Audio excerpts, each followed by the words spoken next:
Pinoy sa puso.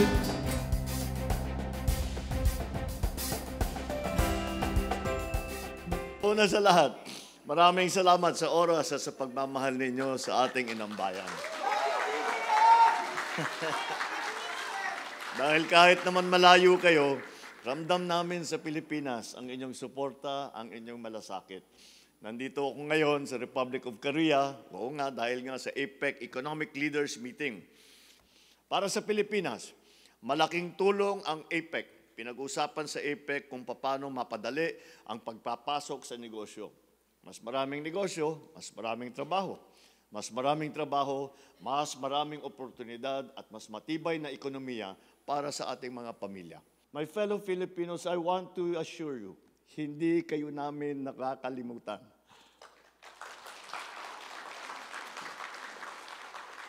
We work very hard to make sure that government services reach you all the way here in Korea or wherever you are. We all stand ready to work with our neighbors to ensure that progress is shared. No Filipino will be left behind. Mga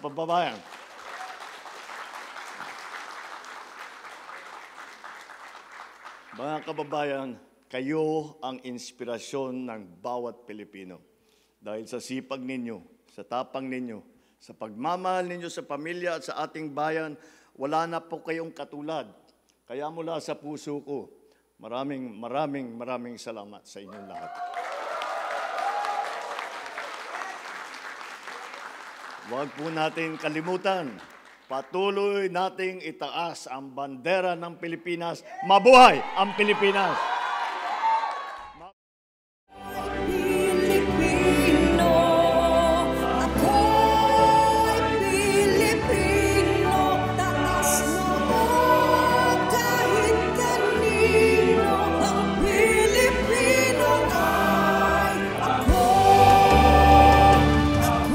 Most of the 70,000 workers are factory workers under a government-to-government hiring program. It's a 20-year-old government-to-government hiring program with the Korean government. So doon pa lang, masasabi na natin na protektado sila. Bakit? Kasi kung government-to-government hiring, ibig sabihin may commitment ang both governments, Philippine and Korean governments. Natutulungan sila sa pag-recruit, pag-select, pag-deploy, pag nandun na sila sa empleyo nila, at yung monitoring ng kanilang sitwasyon, kung may sumbong reklamo, o anumang agam-agam, tutugunan ng both sides. Meron tayong labor attaché na nakaatas dito, si Labor Attaché Rose Duques, at syempre sa pamamahala ni Ambassador Bernie Fernandez ay one team country approach para tulungan yung mga nandito na. And of course, counterpart natin ang Ministry of Employment and Labor and HRD, Human Resources Development Korea, yung nakatutok talaga sa mga problema o anumang idudulog ng ating OFW. So doon pa lang, napakalaki, napakataas na ng protection. Bihirang-bihira tayong makadinig, di ba? Kung hindi man makadinig ng problema ng OFWs dito sa Korea. Yung pa lang ay tumatayo ng pruweba ng ganap na proteksyon. Meron tayong Migrant Workers Office, may Action Fund.